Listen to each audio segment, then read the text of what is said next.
we're recording. And we're on. All right. Talking this week about conspiracy theories. But specifically like the ones around the Bible and Jesus. The resurrection. That's a great one. So glad you rely on me to come up with topics. Well, I like it because I like conspiracy theories in general. And so I've done some reading on them. By no means a lot of reading on them, but like conspiracy theories are the best when there is like this little circle of reasoning that just kind of spins in a circle, and there's no way to verify because of one of the components. We never went to the moon. Yeah, and how do you verify we never went to the moon? I mean, we can't go there to verify because we've never been there. Everybody was lying. Yeah, and it's like, so it blows my mind to think that It's like the resurrection. Everybody was lying. everybody was lying. Well, and this is why, so like even the moon landing, we had people go to the moon, be there, come back, and be like, I was at the moon. How do you verify that? It's not something you can. Here's a rock. Right, you could have got that rock anywhere. You can explain away every. Yeah, it's frustrating. Except for the fact that the more you analyze it, the more you're like, you know how many people would have to be in on it Yes. and have kept their mouth shut this long? Because I don't know if it'd be conspiracy. Yeah, conspiracy gets beyond two people. Almost 100% of the time, it gets found out. Yeah. This is why JonBenet Ramsey is still not resolved, because it's two people. What is the story behind that? Remember? They found her dead body in their house, and they're not sure how. And Yeah. And everybody agrees it was definitely the parents, or one of them, or both of them. In fact, my wife would be trained by the FBI to pick up on lying when she was auditing for Medicare, because the mob would launder a lot of money through that. She said they used their interview as one of their training videos. Here's how you can tell someone's lying. Watch them. Oh my gosh. It was chilling, she said. Chilling. Oh. I did not kill JonBenet. Nodding their head yes. Saying no. Oh, Stuff wow. like that. So there's Yeah, if you want but to that's two people. hide a body or kill someone, But you gotta keep it small. I think that's true. Once something gets beyond two people, it's gonna get out. Yeah. There's really no way. And this is why I land still with like JFK stuff on Oswald. Maybe he had some like Russian back. He spent some time in Russia, like some. Have you read that Killing Kennedy? No. I read that book. Uh-uh. Very good. By what's his name? He did Killing Lincoln. Oh Killing yeah. Jesus. What's his name? Angry guy on TV. Yeah, angry guy. O'Reilly. Bill O'Reilly. Yep. That was a good book. Yeah.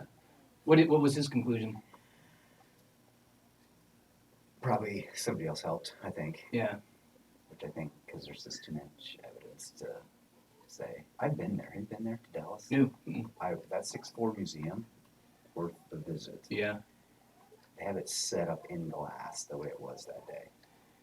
And it's very emotional and chilling. Yeah. And you can look out the window and go, oh, there's the grassy knoll. Yeah. That's pretty close. Mm-hmm. It's so weird just to be there. People were crying.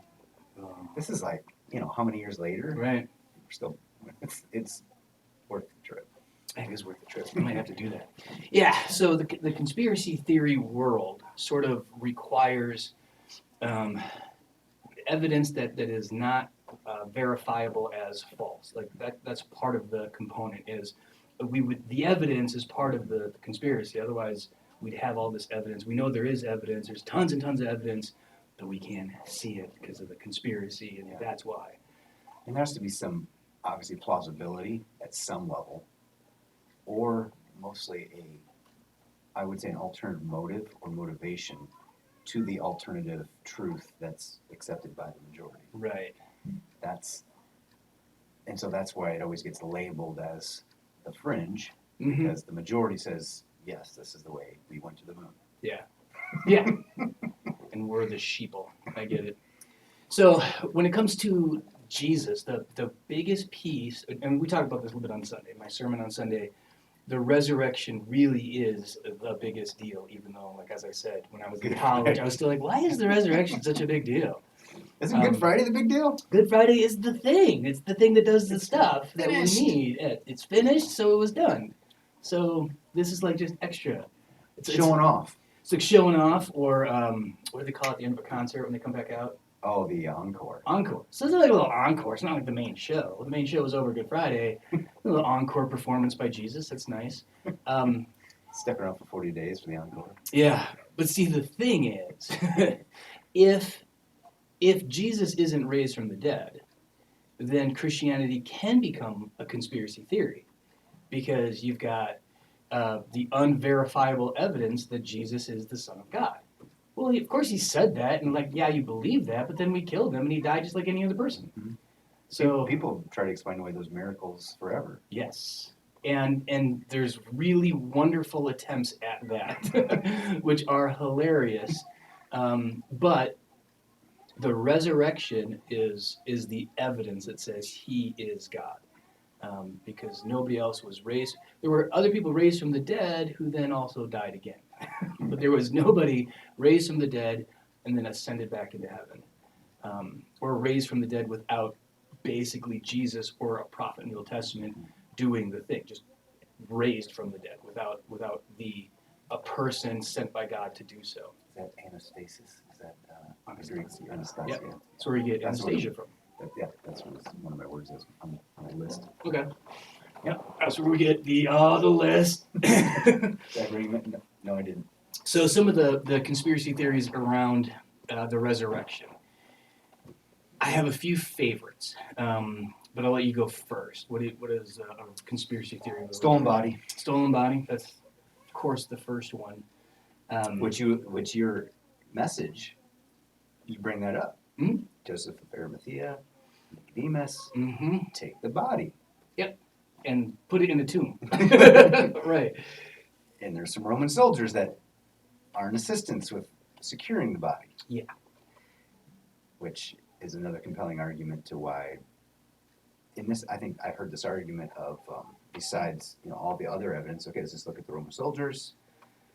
If Jesus' body gets stolen, they're all dead. Right. That's just It's a real problem. dereliction of duty means you die. Yeah. So they are highly motivated. But the fact that they got freaked out and left tells you that must have been some awesome earthquake. Fireworks. Angels showing up. Rock and roll. I don't care how brave you are. Yeah. Peace out. So that's the stolen body theory is also the it really wasn't Jesus. Fake body. Fake body. Yeah, that's a good one too. And also the fainting. Didn't really die. Passed out. The Muslims, I think, hold to that one pretty hard. Yeah. That's kind of the big ones. I'm kind of off the top of my head. One of my favorites is the fainting. That was one that I was going to do Fainting. is, and by fainting it's more like he's unconscious because he was beaten and all that kind of stuff and hung on a tree for Took a a little while. nap. Yeah, just goes into a coma, basically unconscious, and then comes to. But that would be freaky. Like coming to, and you're kind of wrapped up, and it's very dark. Oh gosh. Yeah, it doesn't seem to make sense at all, and especially just because of the record of the spear piercing. I mean, and the blood in the water shows he's already dead. Yeah, And they separate him in jail. yeah. So the thought that he wouldn't die. I mean, even the Roman soldiers, again, dereliction of duty if Yeah. the dude's not dead. Yeah, and they look at him and say he's already, He's dead. He's dead. and just do to double double check. check. Right. Yeah. So I don't know how that's. Maybe we should Google that. How do the Muslims go with that? Because I think that's their bigger one. My understanding is that they have, they still hold him in regard as far as like a prophet, a person from God. So God could cause him to be essentially protected and healed or whatever, however you want to say it, but pretty stupid really. My absolute favorite, Swoon. yeah, the swoon. Swoon. My favorite is that they got high on mushrooms. I got Absolute favorite is I've heard this conspiracy theory that the particular area, there's some mushrooms that grow that have psilocybin in them, which is the hallucinogenic that's in the mushrooms that people take to loop out, and they had sort of and it can grow sort of in a hidden way where you don't really see it, so it's part of your other food or whatever it is, and so all of the disciples together had a meal and got high and were hallucinating and thought they saw Jesus raised from the dead. Okay.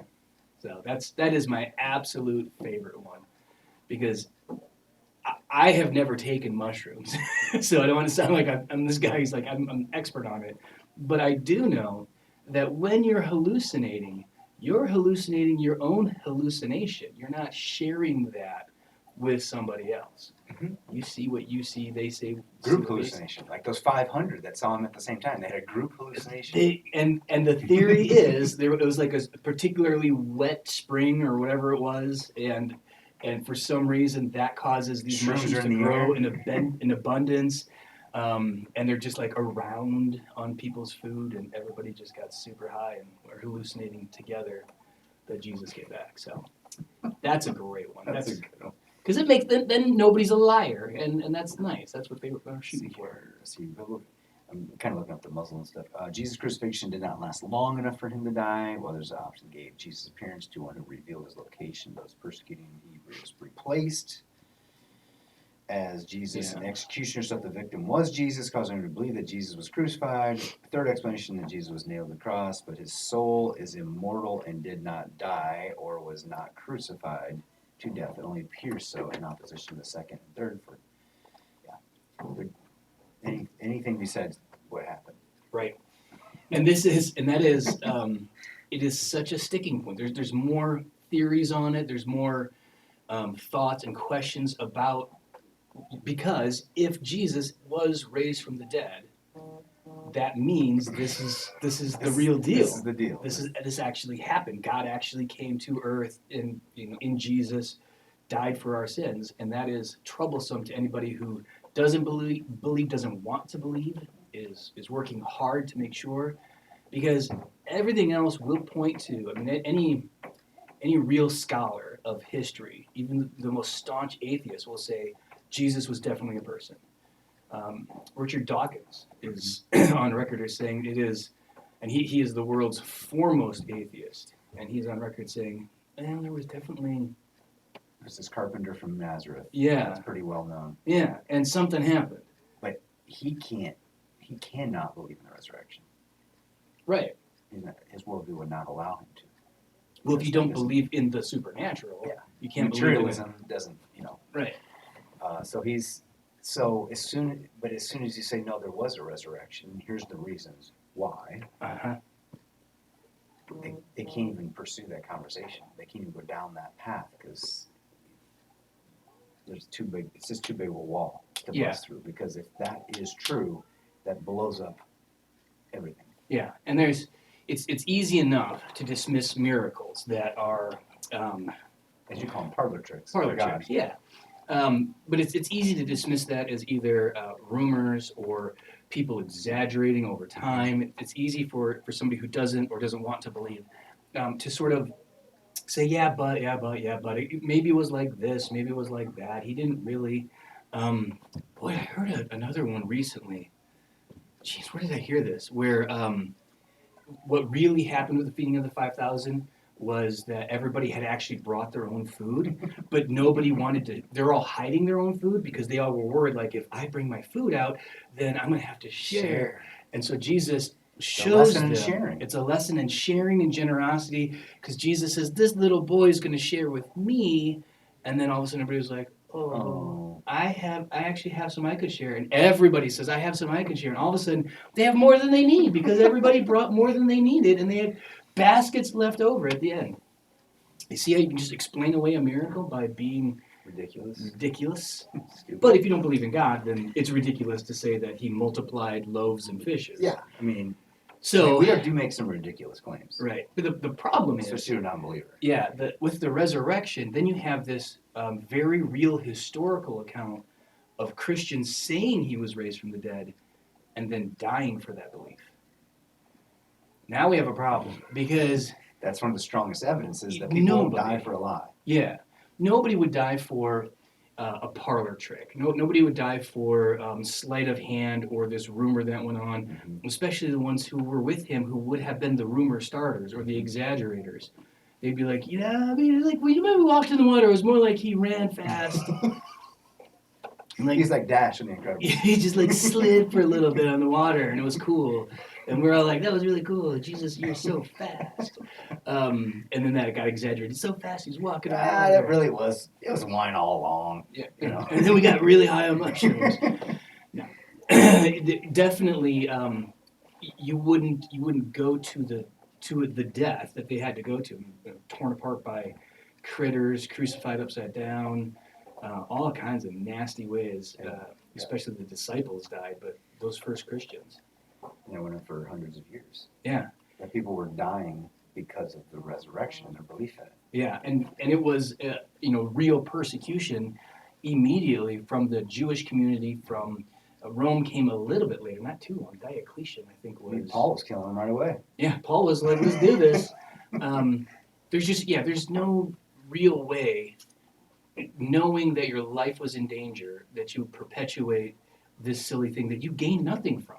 I mean, it's not like the Christians then gained a bunch of wealth. It's not like they got to take over the temple and do all the temple stuff, and now they're in charge of the money and money changers. And I mean, they didn't gain The anything. benefit was persecution. Yeah. Which is not a good benefit. Right. So why cling to it? Oh, because it's true. And the consequence of it being true means everything that Christianity proclaims. Eternal life, salvation, forgiveness. Yeah. And this is another misconception, I think, also, is they want to always lean on, it was the poor people that were the believers because they had nothing to lose, right? They were the lowest. That's not true. Rodney Stark, in his book, Early Christianity, shows that the church growth was predominantly more with the upper and wealthy people. These are the people who had time to think about this stuff and were contemplating this and looked at the evidence and were eyewitnesses. Mm-hmm. So you see many of the growth actually came from not so much the poor. And it was cities. Priscilla, Aquila. These are business people, owners, business owners, merchants, wealthy. Wealthy people. So that really, they did have a lot to lose. Yeah. Oh, yeah. Materially.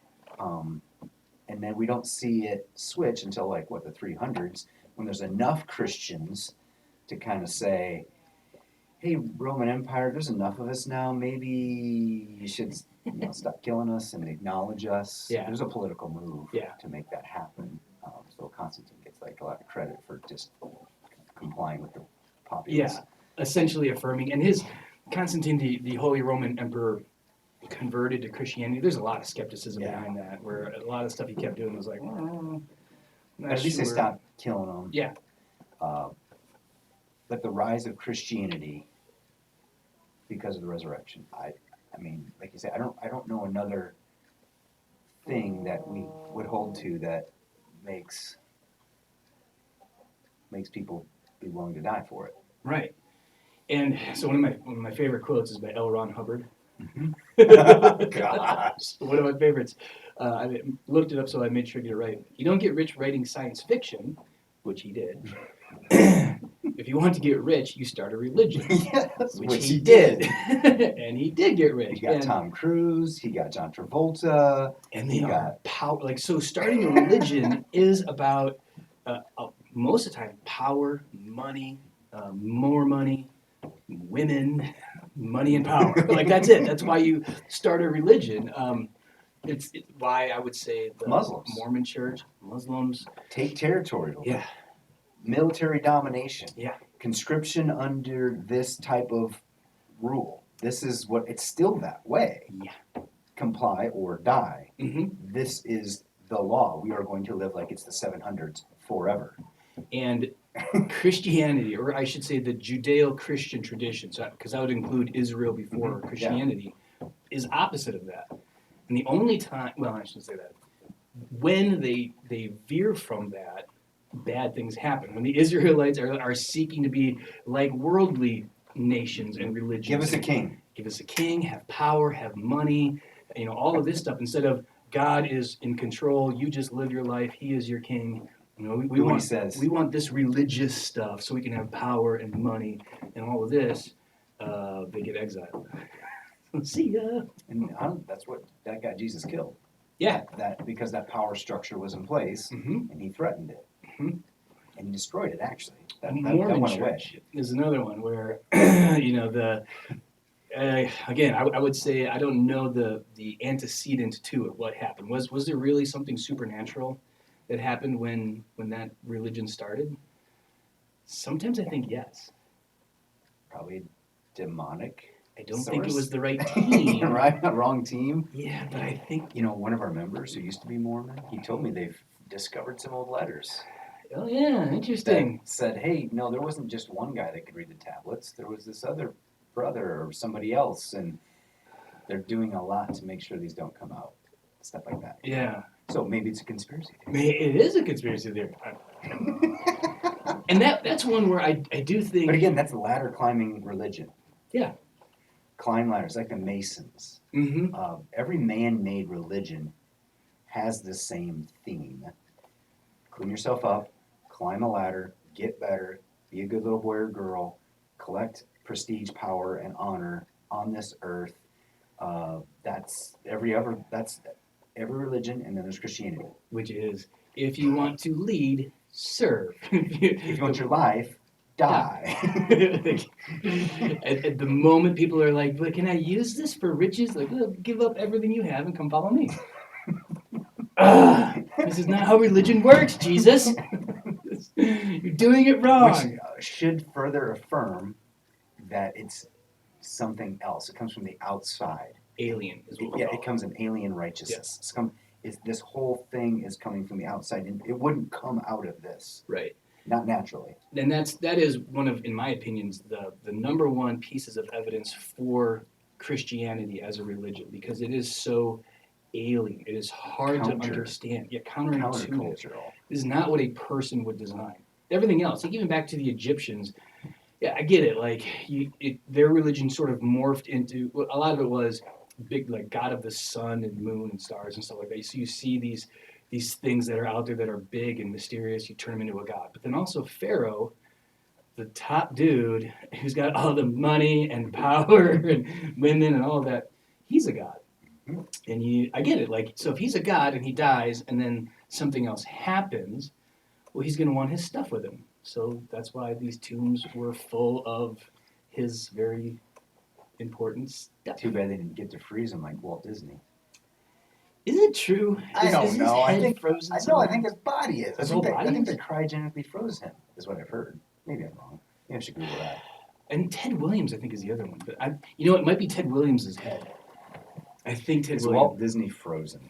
After Disney's death, many rumors were spreading that Disney's body was cryogenically frozen, thank you, and that his frozen corpse was stored beneath the Pirates of the Caribbean ride at Disneyland. In reality, his ashes were in the Forest Lawn Memorial Park Cemetery in Glendale, California. Good, we debunked that conspiracy. Yeah, I thought that one was fake. But this idea of like the Egyptians, they kind of really doubled down on that whole embalming, and trying to preserve the body and Yeah. this. I mean, I think that's a natural human way to try to deny death at some level. Uh-huh. So I went to a funeral yesterday, and all these thoughts run through my head again. I know you have some thoughts on funerals. Uh-huh. That's a whole thing I haven't spent enough time thinking about. Like, what's really going on here? Why are they doing this? Why does that look like that? Mhm. What is this? It was a tremendously awesome gospel proclamation, which was so cool Yeah. and wonderful that way. So that people knew the way after Right. that. And that's what it's for the believer, the survivors. But then I'm sitting there looking at it, and I'm like, yeah, I'm starting to. I'm like, okay, we're going to use this real estate. We're going to use this technology to preserve the body at some level for a little bit of time. And we're going to put this really, really fancy box for indefinitely.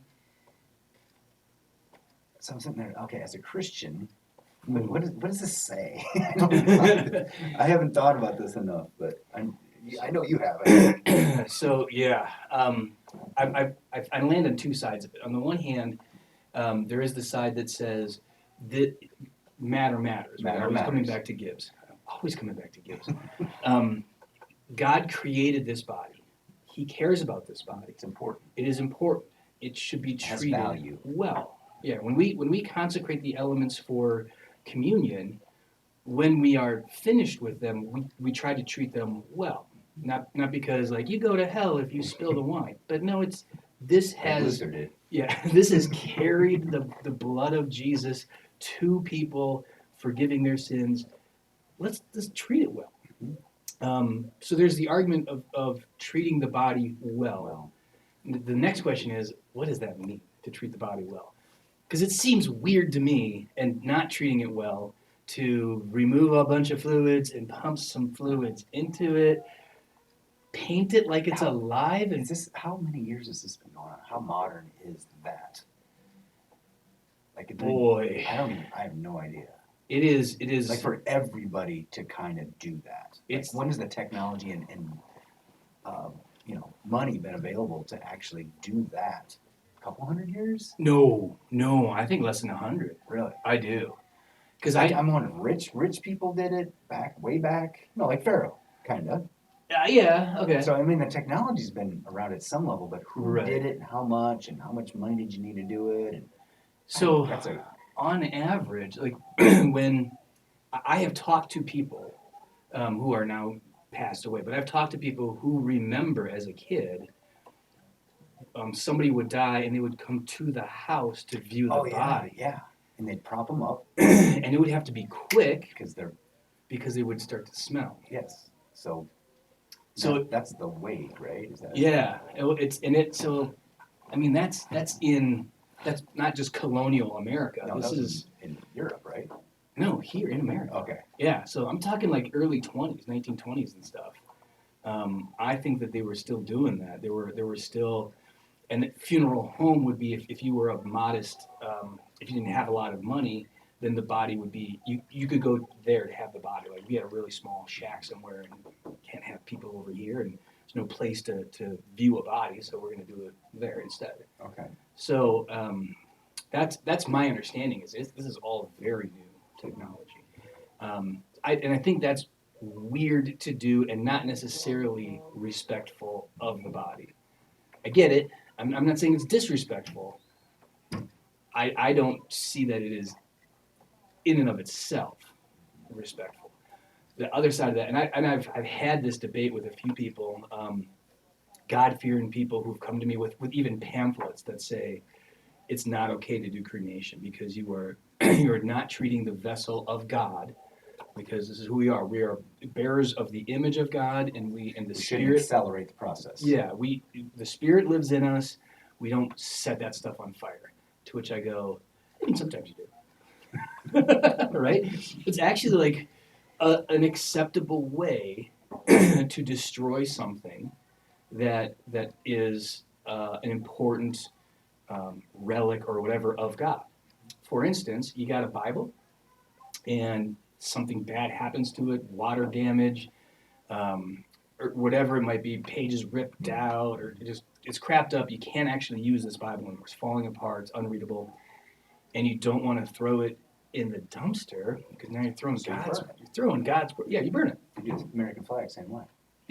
And I mean that's the same as the Bible, really. Kidding. We're not Branson. We're not evangelicals either. Have you been to Branson? I've been through I Branson. mean, you see the words God and country everywhere. Yeah. Yeah. Maybe it's country and God down there. But anyway, See, I always just hope that they mean country music. no. No. It's Yeah. so there. I don't know. I just want to bring that. That's one. I know that's a little aside topic, and I know you mentioned it to me before. I was just curious about funerals. It has nothing to do with conspiracies or this. I mean, Right. It kind of has to do with the resurrection. And what do you do with the bodies? Well, yeah, I always say, Like the fact they brought all that to Jesus. Yeah. And wrapped him up. Yeah. 75 pounds. I mean, that's caring for the body. yes.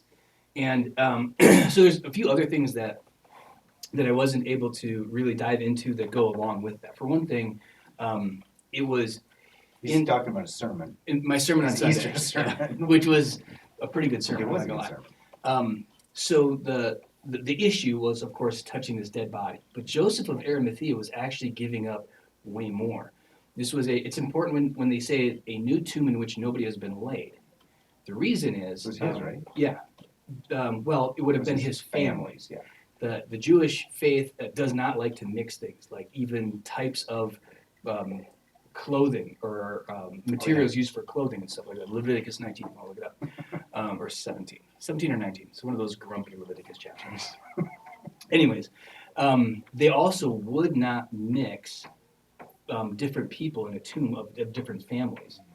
So Joseph had carved this thing out for himself, but for also his entire family. He was giving it up. This was going to be only Jesus's tomb. Yeah, they're not going to mix with that. Yeah, and they wouldn't. It would have not been proper to put him in a tomb with anybody else, of course, because they would be upset about it, and they don't like to mix stuff. They like to keep things pure, a bloodline and all that. And isn't that where, if they didn't have a tomb or family or a place to put him, isn't that where Judas ended up? In the dump. In the dump? Yeah, they literally, the Roman soldier, the tradition, crucified or somebody hangs themselves or whatever it is, throws in the dump. So if nobody wants the body, it goes in the dump, right? Here's another interesting part of the whole crucifixion story is John points out, I'm almost positive it's John points out, whoever hangs on a tree is cursed. If you look that up in the Old Testament, what it's really referring to is hanging by a noose. John is comfortable extrapolating that to hanging nailed to a tree.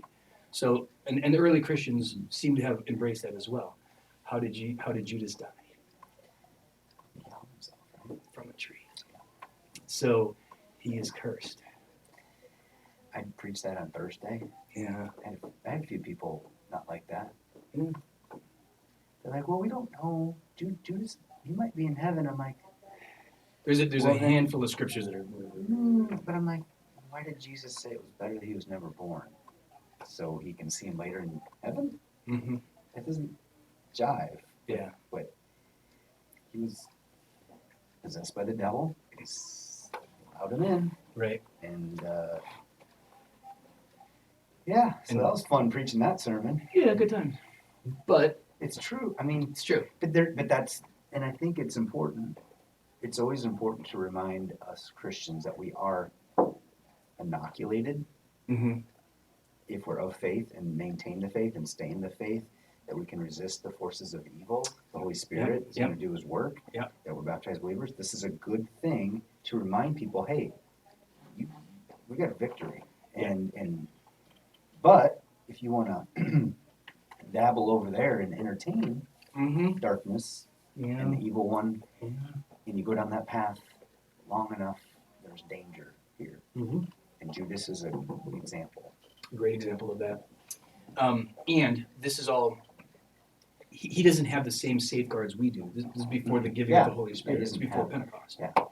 So even as much as they believed, and that's a whole other interesting conversation going on, is how saved are the disciples before the resurrection and before Pentecost? The same way they were in the Old Testament by faith, right?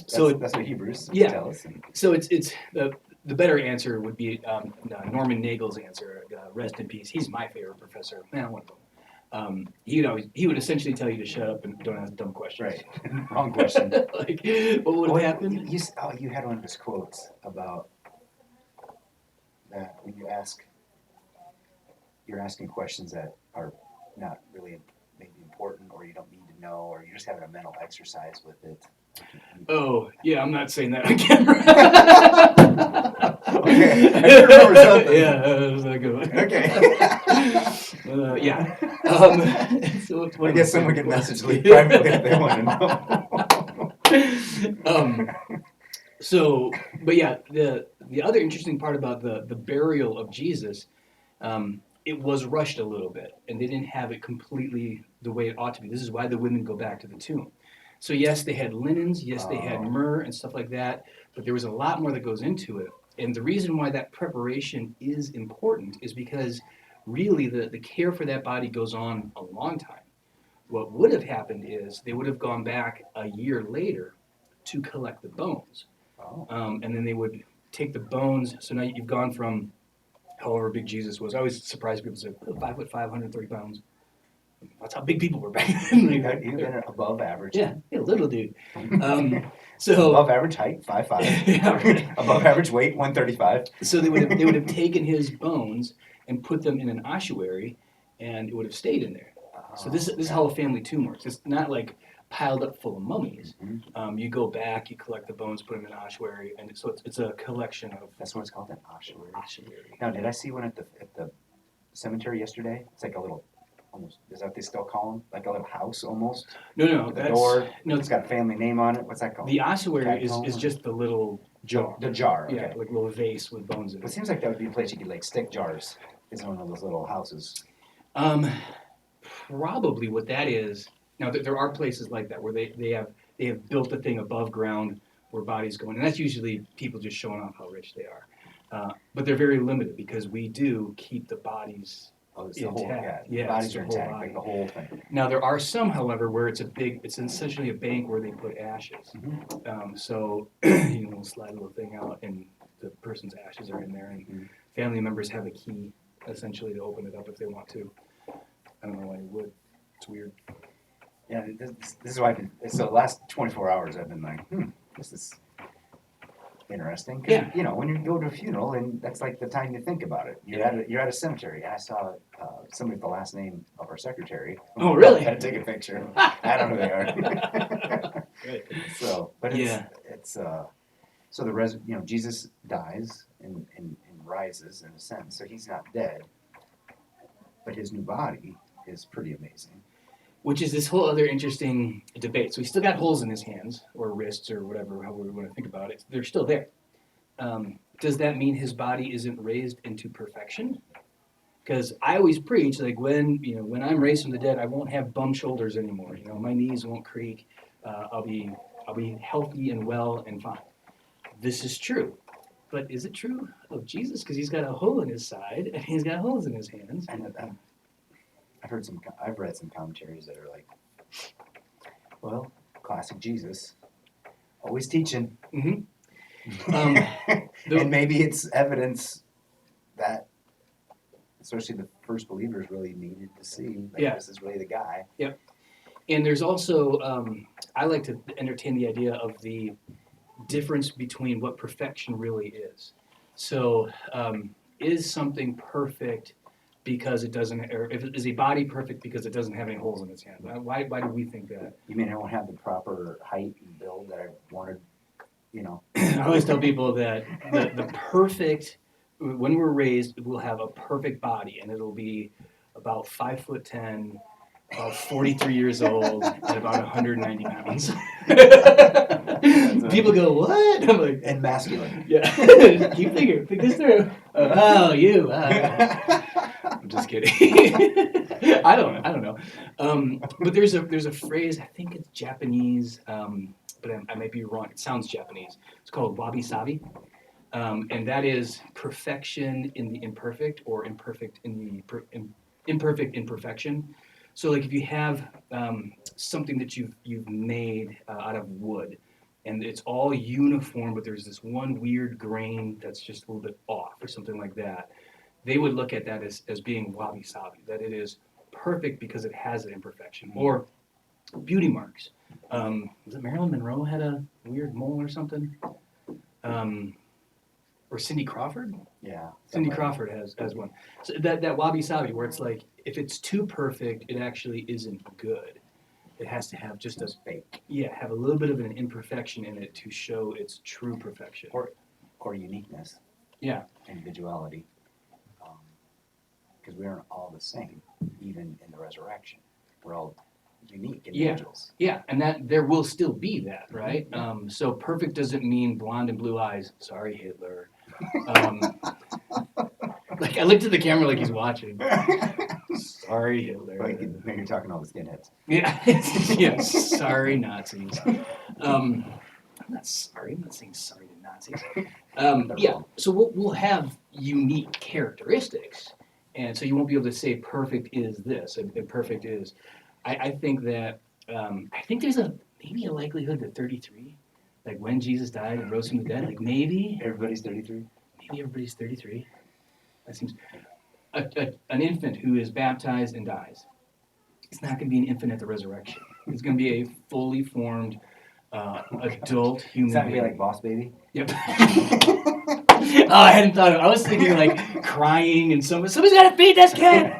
But no, Boss Baby would be hilarious if a kid. Oh, That's what came to mind. I hope nobody watching this has lost an infant. Now I'm laughing at it. That's not what I meant to do. My apologies, but that would be really funny. And you talk to people, especially when they're mourning, about this. Yeah. And they Yes. wonder, or they're dying. Like, Right. What's it gonna be like? Well, we have a little scripture, but we quickly come to an end of it, and we just go, it's gonna be perfect and awesome, and honestly, it's nothing you can do about it anyway. Yeah. So I've told the story before of this woman back in Michigan at a very late age. I think she was in her 50s, got pregnant.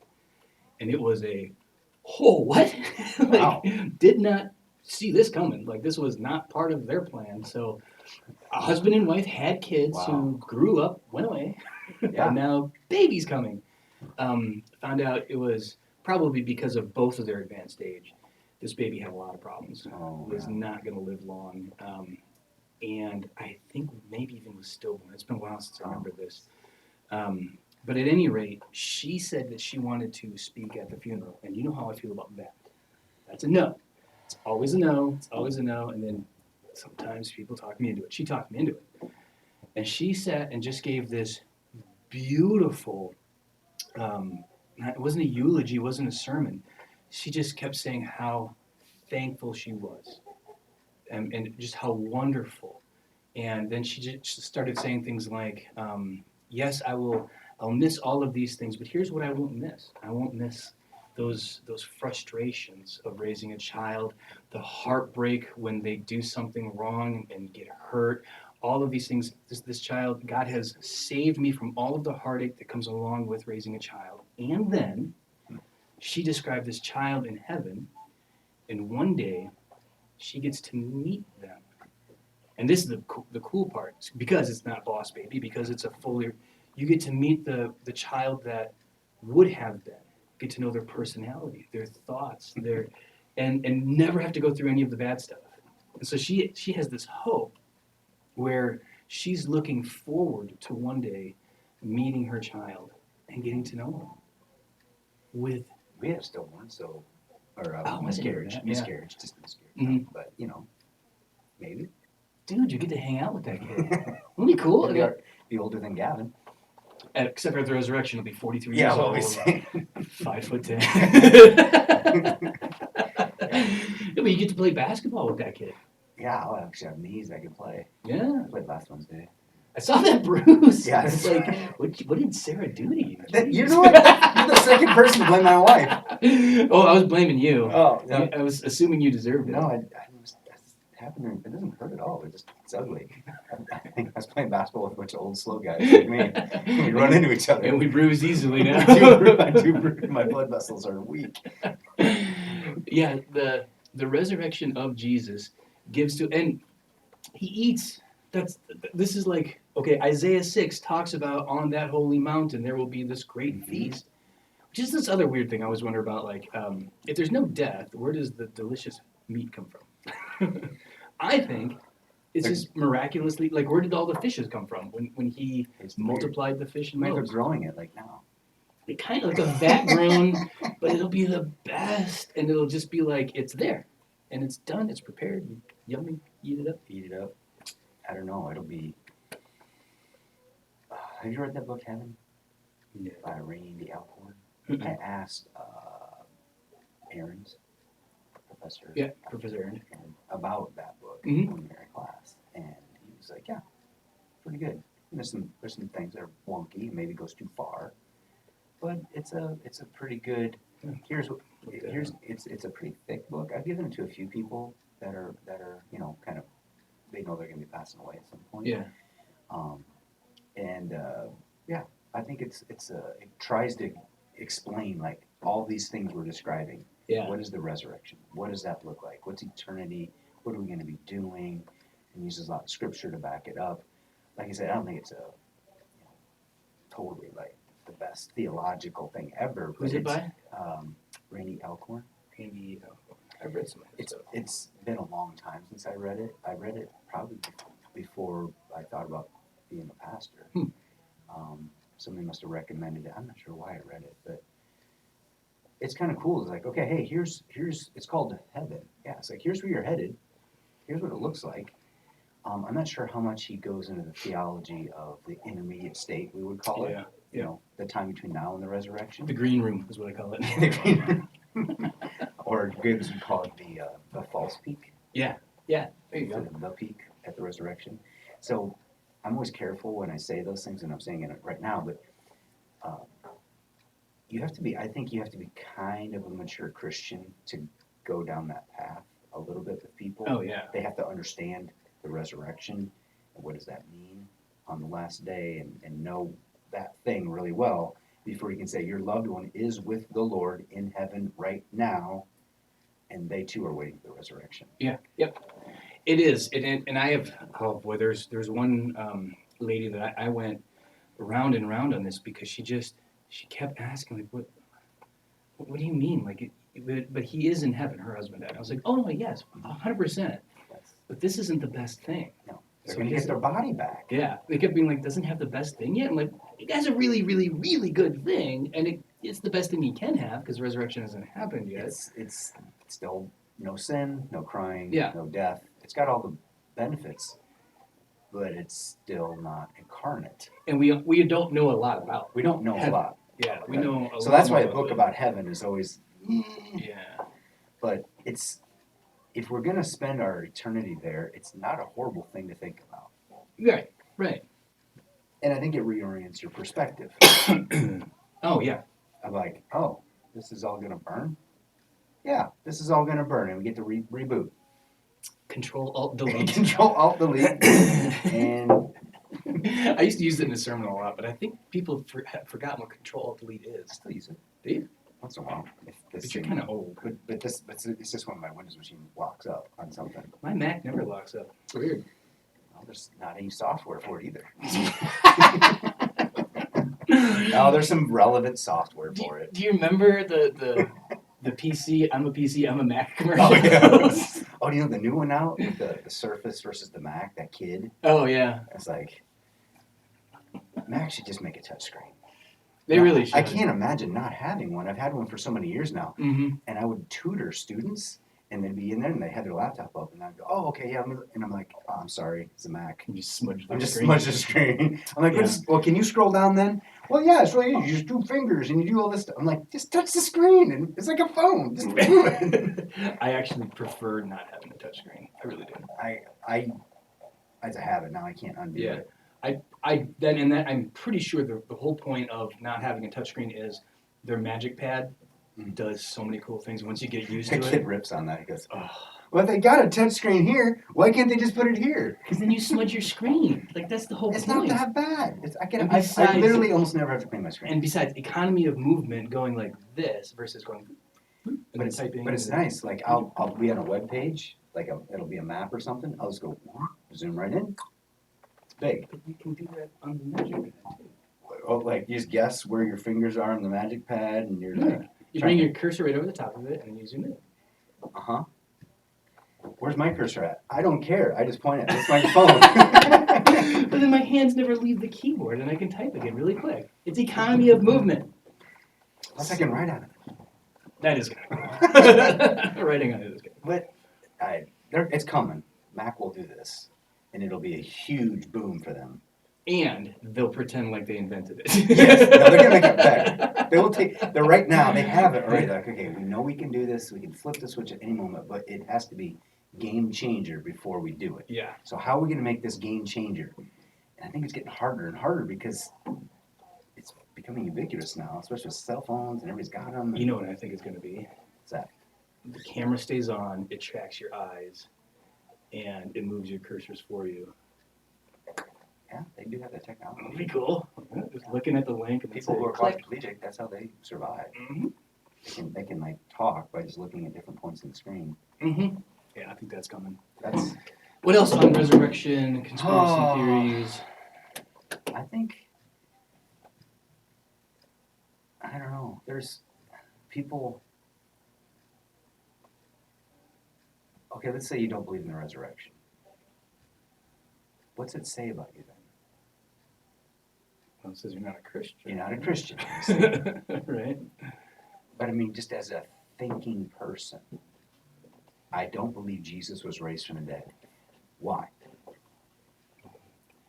I don't believe that can happen. Then why did all those people say they saw him and he walked with them and ate with them and talked with them? And I don't believe they did. it's all made up. It's a conspiracy theory that somehow Exactly. So somehow 500 people are all in on it and willing to die for it. 4 centuries. See, this would be like just going back to the moon landing. Let's say the moon landing is analogous to the resurrection in that, for our purposes, didn't happen. Big conspiracy theory. Both involve at least 500 people. I mean, you have all of those people in a room pretending to do math, pretending to press buttons, and like we pretended to do a lot of weird things. So a lot of people have to be on it. At least the people who planned it are probably not like Lance Armstrong, or not Lance Armstrong, what's his name? Neil Armstrong, or Neil Young. But like, so they're not, they've got to be at least those people plus the people who planned it, plus you've got, because they have video, so you got all the people who video. Mission control and Yeah, so, all the engineers. but let's even cap it at 500 people, which would be more than that most likely for the moon landing. But we're going to cap it at 500 people, just like 500 people saw Jesus. Then we're going to say, okay, nobody spill the beans, nobody come clean on this, just like the 500 and everybody else didn't. But then add to that, now we're going to tear you apart. And all you have to and do, feed you some lions unless you tell us what's up. yeah, and just tell the truth. Just say we faked it. You think the cameraman, the guy who's like, all right, now pretend like you're bouncing on a moon. Ready, go, Yeah. click. That cameraman's gonna be like, yes, I would rather be eaten by lions than confess, be like, I ran the camera. It was me. Come on. I'm the lighting guy. I know I screwed it up. That's one of my favorite parts of the Yeah. conspiracy theory because Well, people, the shadow could never be that way. and then they like build the models and show them like, yeah, see, there it is. And remember, it was like, no. They're also usually flat Earth people, which drives me crazy. So they say we're ridiculous for claiming these truths Mm-hmm. and miracles and this coming king who's going to come back and judge the living and the dead, and he's done all these, right? Weaves all through history, creation to everything. And they're like, okay, that's ridiculous. And they're like, okay. So essentially, you have to cling to some conspiracy theory to Yeah. say it's not the truth. Yeah. It's crazier. It really is. I know. The conspiracy theorists are the ones who don't believe, not the Christians. Kind of end up thinking. Wow. This is you ever read Morgan Carpenter? Josh Yeah. McDowell. Oh, yes, I have. Yeah. So he goes down some of this logic in a very short book. Some speak here in Des Moines. Yeah. But Case for Christ is a good one, too. It's a bit dated now, and I think he's a bit verbose. yeah, it's thick. Yeah. It's a lot. And I also read his other one, Case for Christ, and that was a Case for Faith. Yeah. But you got to want to really dig into a book. But Morgan Carpenter's a little thin read. He Mhm. goes through down some of his basic logical arguments about why Christianity is true. But then that's the crazy thing is all this apologetics crap. Mm-hmm. I mean, apologetics is all well and good. But like we're saying, if you're not going to, the Holy Spirit has to do his work. Yeah. And it's good because I'm a math person who's supposedly supposed to be a rational human. Sometimes I'm not. But so the people I swim with in circles, you know, Yeah. it's it can be a huge barrier because Yes. they think they need to check their brains at the door, Right. and that's a false thing. That's why I always say that apologetics can be misused if you think apologetics is for evangelism to go prove it's at least plausible that God exists or probable or definite. I can prove this with apologetics. You're doing it wrong. It is for those who have faith who then, oh, I just heard something very convincing. Beyond doubt, or what was the book? After doubt. After doubt. Yeah. So it's really good for that. Yeah. So having your faith rocked, then, this thing on evolution is super convincing. Blah blah blah blah blah. Okay, so here's some apologetics to give you some answers to those tough questions that are really good tough questions. But yeah, it's not. It's helpful for people who are curious about becoming a Christian and are thinking about becoming a Christian, like you said, to especially academic people to say, you don't have to stop thinking. You don't have to reject science. You don't have to give up all of these things. You can be a thinking, reasonable, rational, scientific person and Actually believe in have a Jesus. coherent worldview that would match Yeah. Yeah, because then like all of this. right, it actually. And what's wrong with you? And, And the dying thing. So I was just talking to. I want to see if I've still got this quote in one of my thousands of tabs I have. Like open. Ravi Zacharias, right? He was an apologist, but I'd say he's one of the few humans who did a really nice job of segueing apologetics to an unbelieving crowd. Yeah. He tried to make it accessible, and the best way he did it was his loving approach to everybody who asked a question. He Yeah. cared way more for that person than he ever did about any answer he gave. Yeah. Yeah. And that is a really good lesson. That the answer of the apologetics is less important than the love of the person who's asking it. Yeah. So Brian Gentry turned me on to Galileo quotes, and he's got this brilliant one memorized that he uses for his scientific, he said, people ask me, how does he reconcile his scientific background and job with his faith? And he says, I don't. This is the quote. He goes, I do not feel obligated to believe that the same God who has endowed us with sense, reason, and intellect has intended us to forego their use. That's true. But then, as he said that, I was like, I don't know how to find this quote. And then it gets better. It's like he's got another one that says, mathematics is the language with which God has written the universe. So yeah, there's no reason to not study mathematics, physics, and all this kind of stuff. It's coherent. It's designed. Right. It isn't happenstance. Yeah. It's intentional. Science is the study of the stuff God did. The creation. The stuff God made. How God makes stuff. So for people like me and for Brian and whoever, we look at science and math and everything as a way to describe or quantify or analyze the creation that God has made. Mm-hmm. And that's what the church, honestly, has been a big promoter of this for a long time. They get a bad rap, but most of the best scientists were Christians until now. Yeah. Yeah. And still, many of the Yeah. best are Christians. Like Newton. Mm-hmm. I think he wrote more on Christianity than he did on math and science. Mm-hmm. So it's okay to be a thinking person. The beautiful thing about the resurrection is, or Christianity in general, Mm-hmm. this is the part that really, I think, hurts really people who consider themselves intellectuals or whatever, because they've been taught the truth is what they behold or know, epistemology. How do you come to know? But they, especially the hardcore scientists, know that things are true objectively whether they believe them to be true or not. Mm-hmm. So is Christianity. Mm-hmm. It is true whether you believe it or not. He is Lord and Savior whether you believe it or not. Go ahead and deny him. That makes sense. That fits our worldview narrative that you are lost, denying who Jesus is, denying the resurrection. That is the default state of all humankind. Makes sense. Why wouldn't? Here's what you need. You need faith, and you need to hear the gospel, and the Holy Spirit needs to convict you that you're a sinner and you need to repent and believe.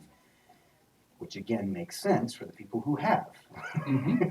So it's not like it's some whacked out illogical thing that goes on here. It's coherent. It makes sense. And this is where when I was doing work in education, PhD work, they really want to deconstruct that whole thinking. There is no objective truth. Mhm. All subjective knowledge, all in the eyes of the beholder, all postmodern BS, right? So humans were created by God.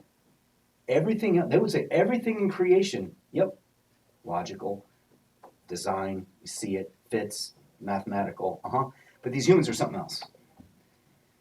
Really?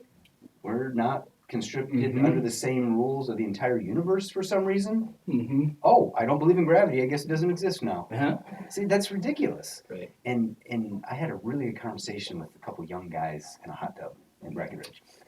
Okay. It's the big hot tub. Okay. But Sarah's there. Sort of So, I holding mean, it. there's like room for like 20 people in this thing. But they were talking about this and how they're like, oh no, our generation we're changing. Yeah. We're calling the bluff on this. Yep. We're like, we've been fed this line about the subjectivism, and moral relativism, and all these rules that don't apply universally to anybody, and it's all baloney. I was just talking with Phoebe about this because she's long backstory. I'm not going to tell, but we're having a conversation about gender, transgender, all this kind of stuff, so I'm talking to her and I said, because you believe something or feel something to be true, does not make it true, right? And she's like, well, and I'm like, okay, I just, casually invited her down the road, started asking the questions, where I went with it. And I actually talked about biology, psychology, and I said, if somebody believes that you're a bad person because somebody else told a lie about you, then they believe that means you're a bad person, right? No. Like, oh, okay. I believe I love you, Dad, but maybe I don't. Yeah, that person who feels like you're a bad, so I just walked her down this path, and she's on her way, but she's still kind of going. How old is she? She is 11, Okay. 12. So that she's at that age where she can really start grasping abstract thought. Yeah. Oh yeah. And grappling with those things. And it's fun because you can be wrong for a little bit and comfortable until all of a sudden you're uncomfortable and you're like, well, wait, hang on. It's not okay that people believe something to be true that's certainly not true, and they say that it is. Like the resurrection. Like the resurrection. There we go. We did it. That's We got that. All right, see you guys later.